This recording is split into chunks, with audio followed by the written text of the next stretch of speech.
Baik, Assalamualaikum warahmatullahi wabarakatuh. Guys, kembali lagi bersama kami berdua di dalam diskusi ya, diskusi dari negeri antah berantah ya. Sebuah diskusi yang ternyata yang tentunya dijalankan dalam cara dan tidak serius ya. Karena kalau serius-serius ya kita bisa nanti kena UU ITE atau apa ya, bahaya gitu ya. Karena santai-santai aja lah, kita cuma baca-bacain berita gitu kan. Jadi tapi kadang pun juga orang-orang yang cuma baca berita ini banyak juga yang orang-orang baper ya, terutama ya bagian di sono ya. Karena kita walaupun cuma baca berita gitu kayak agak nyelekit hati mereka ya. Walaupun beritanya valid gitu, tapi nyata-nyata juga banyak ya komentar-komentar baper atau mungkin keluar mengerahkan buzzer-buzzer yang super baper gitu ya untuk ini.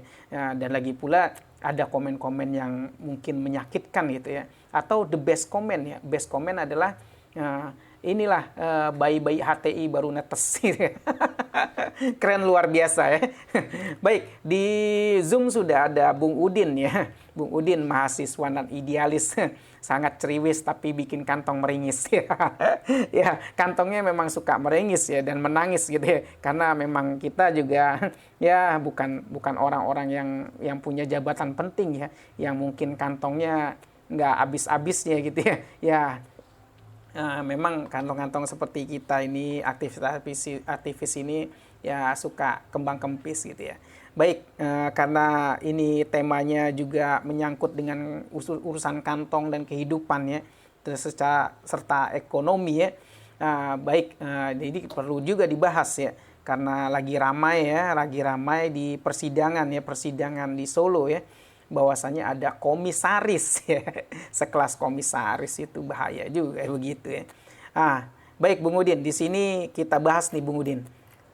Minat jadi komisaris BUMN, pastikan Anda penuhi 3 persyaratan ini. Ini dari IDX Channel Bung Udin ya. Syarat pertama adalah syarat formil ya. Sebagai calon anggota direksi atau komisaris diperlukan orang perseorangan yang cakap dalam perbuatan hukum, di mana dalam 5 tahun sebelum pengangkatan calon direksi atau komisaris tidak boleh dinyatakan pilot atau perusahaan pilot jika terkena hukuman karena merugikan negara, BUMN atau sektor keuangan. Kedua ya, syarat material ya. Syarat ini meliputi pengalaman atau rekam jejak yang menunjukkan keberhasilan dalam pengelolaan BUMN tempat bekerja sebelumnya, diikuti dengan keahlian, kepemimpinan, dan integritas yang baik. Selain itu, perlu juga dipenuhi dedikasi, pemahaman masalah manajemen, pengetahuan memadai, waktu yang cukup, dan kemauannya kuat. 3. Syarat lain ya.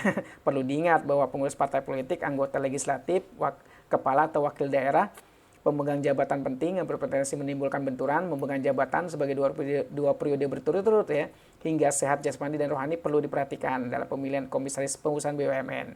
Nah, baik, perspektif Bung Udin kita minta nih. Gile. Gimana Bung Udin? Udah lengkap belum Bung Udin nih syarat-syarat jadi komisarisnya Bung Udin? Gimana perspektif Bung Udin melihat komisaris yang kemarin jadi saksi? Kita lihat juga ya, unik-unik juga ya. Jangan ketawa dulu, kan nggak enak gitu sama netizen nanti kan. Baik, jelaskan Bung Udin ya, fenomena apa ini? Ternyata ada komisaris yang ya sekelas komisaris ya, bisa di persidangan cuma jawab lupa, tidak tahu, dan nggak mau jawab. Baik, silakan Bung Udin. Ya, bismillahirrahmanirrahim ya.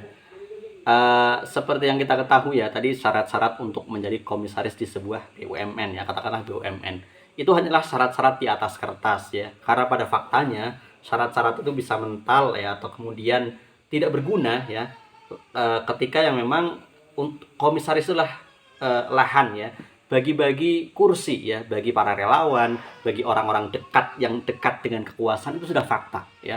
Kita lihat bagaimana sepak terjang Menteri BUMN Erick Thohir yang kemudian memberikan ya kursi komisaris ya, baik itu komisaris utama, terutama komisaris independen, kepada tokoh-tokoh yang merupakan pendukung rezim, kepada tokoh-tokoh yang memang menjadi relawan ya. Kita sebut saja bagaimana komisaris ya, PT apa itu ya, Telkomsel ya, apa sih namanya, Telkom ya, Telkom. Nah, Itu kan PT yang Telkom, PT personal Telkom. slang itu kalau nggak salah ya. Siapa tuh namanya tuh? Kakak atau siapa itu Betul, ya? betul. Nah, itu Abdi kemudian slang, Abdi slang. oh, Abdi negara. Ya personal slang. Iya, Abdi negara. Ya itu kan Betul. secara, ya mohon maaf ya, secara kemampuan ya dia itu seorang seniman ya, seorang musisi yang keahliannya yang ngeband ya. Dan tadi bahkan ketika pas diangkat dari komisaris pun juga sebelumnya ada pelepasan apa namanya, tindiknya atau antingnya. Itu kan ya sudah, aduh ya Allah, ngawur banget itu ya. Jadi kemudian juga memberikan jabatan komisaris independen kepada Yani Wahid untuk Garuda, dan banyak sekali ya relawan-relawan atau orang yang dekat dengan rezim kemudian diberi kursi di komisaris-komisaris BUMN. Sebut saja kemudian mantan Ketua Umum PBNU Kiai Haji Said Akhil Siroj ya, yang bahkan ketika masih menjabat sebagai Ketua Umum PBNU mendapatkan posisi sebagai komisaris di PT KAI. Kemudian Emmanuel Ebenezer ya, yang sebelumnya juga menjadi salah satu komisaris juga ya di anak BUMN ya, anak usaha BUMN, kemudian dipecat karena dianggap tadi ya mulai mengkritik Jokowi. Dan banyak sekali ya yang kemudian mendapatkan jabatan komisaris atau wakil menteri ya. Jadi semua syarat-syarat yang tadi itu ya nggak berguna ya, nggak berguna, karena yang lebih berguna adalah kedekatan dengan ring 1, ring 2 atau tadi ya, kedekatan dengan siapa yang akan mengangkat jadi komisaris. Jadi tadi punya pengalaman ya, bahkan Erick Thohir kan mengatakan ya sebelumnya ketika banyakkan kritikan, banyak sekali relawan-relawan yang dikasih jabatan sebagai komisaris dan tidak punya pengalaman. Kata Erick Thohir, nggak apa-apa ya komisaris nggak punya pengalaman ya, nanti kita sekolahkan, kita kasih training biar nantinya bisa mengelola apa namanya BUMN ya. Sebenarnya sih nggak repot sih dari komisaris itu ya, yang repot itu direksi ya, direktur. Itu yang kerja yang apa kan direktur sebenarnya. Komisaris itu angkang kaki sebenarnya.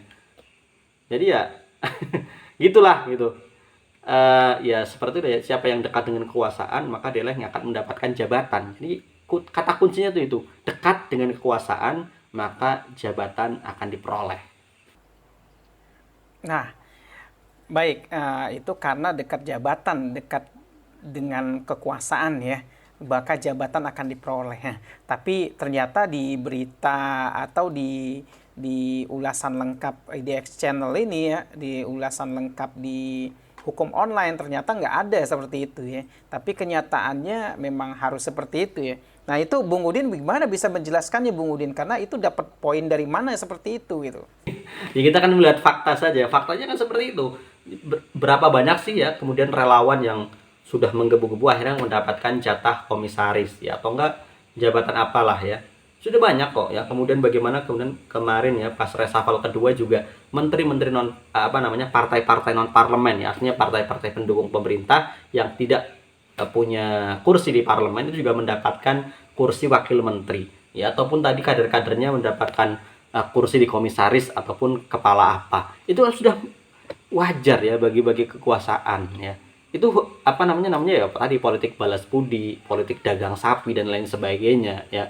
Itu sudah hal yang lazim ya dalam sistem politik demokrasi yang memang berbiaya mahal ya, termasuk kemarin yang lagi heboh katanya utang yang saat pilkada yang sampai nilainya 92 miliar yang ternyata uang dari pihak ketiga ya, yang katanya lunas ketika menang tapi menjadi utang dan harus ditanggung ketika kalah ya. Itu apa-apaan itu, maksudnya apa itu ya, dia lunas ketika menang tapi menjadi terhutang, dibebankan kepada perorangan ketika kalah ya. Itu kan ngeri-ngeri sedap itu.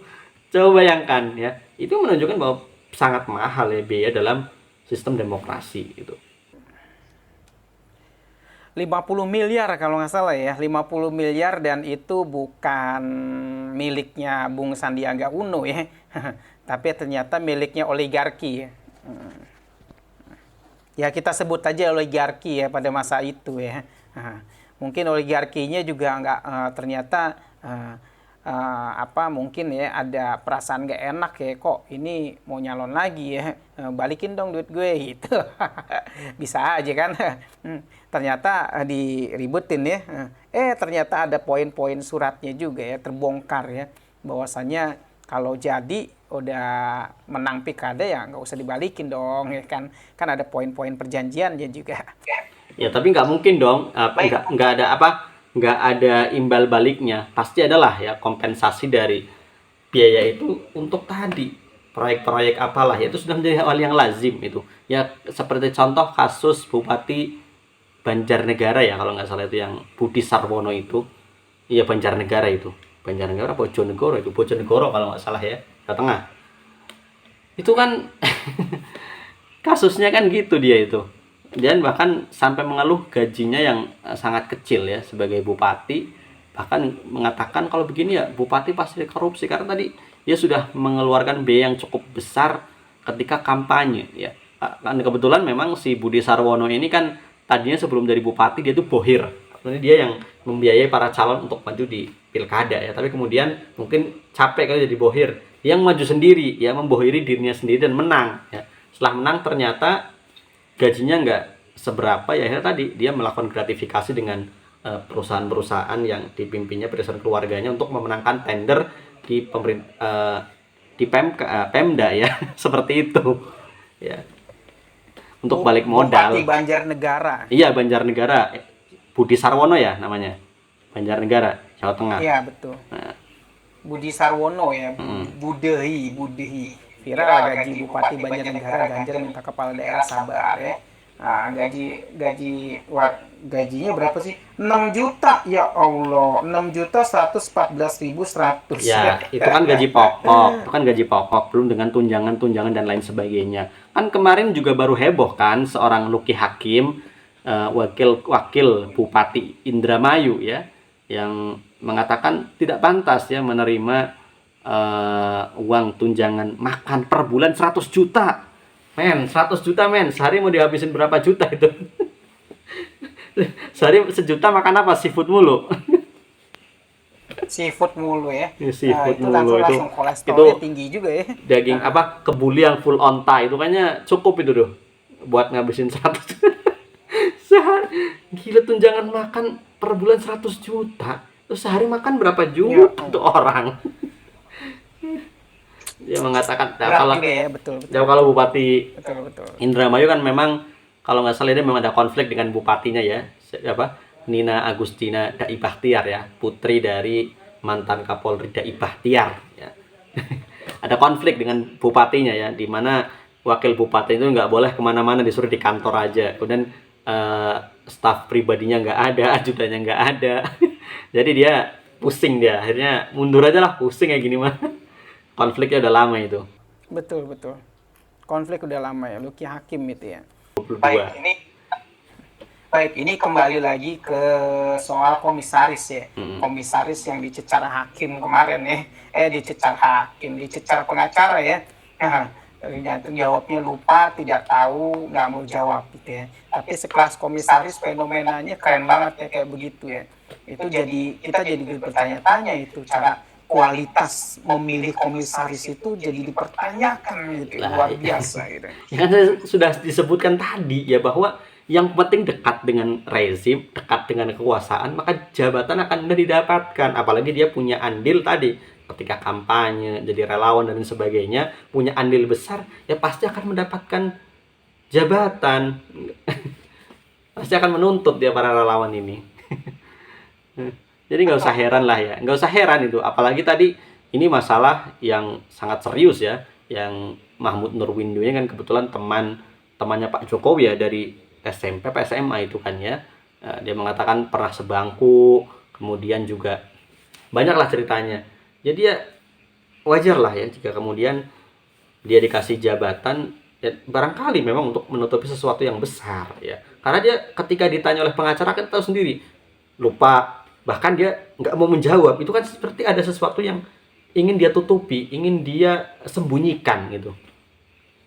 Padahal itu pertanyaan yang sangat mudah gitu sebenarnya ya, ketika ditanya ini apa begini ya, itu kan menunjukkan bahwa ya rempong ya, jabatan komisaris itu dipilih tadi berdasarkan kedekatan ya, jarang yang berdasarkan kompetensi ya.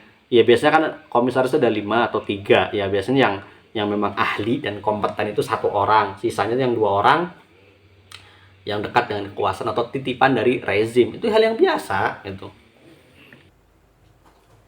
Betul, titipan ya, titipan ya.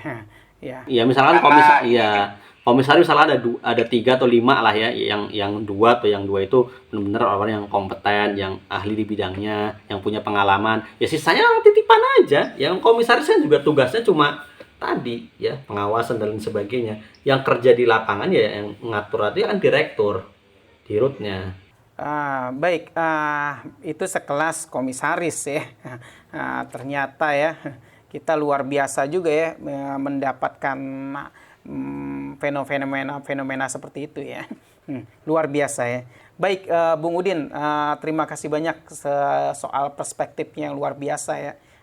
Karena kita juga sebagai anak bangsa ya pengen dong kalau ada lowongan-lowongan komisaris gitu kan. Karena kita kantongnya juga setiap hari hampir menangis gitu ya. Siapa tahu ada surat-surat nyasar atau mungkin bisa ditelepon ya nanti di nomor kontak kita ya. Jadi komisaris apa kayak lumayan ya. Anda mau jadi atau enggak, Anda mau jadi komisaris, siap-siap jadi relawan. Nunggu 2024 siapa yang menang. ya enggak dong, kan sesuai kita kan baca di hukum online itu kan sesuai apa dibaca di IDX channel tadi kan sesuai ya. Nanti kita secara profesional mengajukannya gitu kan. Ya siapa tahu kan kalau ada ditawarkan gitu kan lumayan, nggak perlu jadi relawan lah, katanya kita nawarin secara baik-baik gitu kan, secara profesional gitu kan. Ya siapa tahu gitu, siapa tahu bisa dilirik gitu kan. Ya lumayan gitu. Baik Bung Udin, sekian dulu perspektifnya kali ini ya. Karena luar biasa ya. Ya mudah-mudahan besok-besok udah ada surat-surat masuk. Ya baik. Ya, sekian dulu dari kita berdua dari di ujung negeri antah berantah. Wassalamualaikum warahmatullahi wabarakatuh.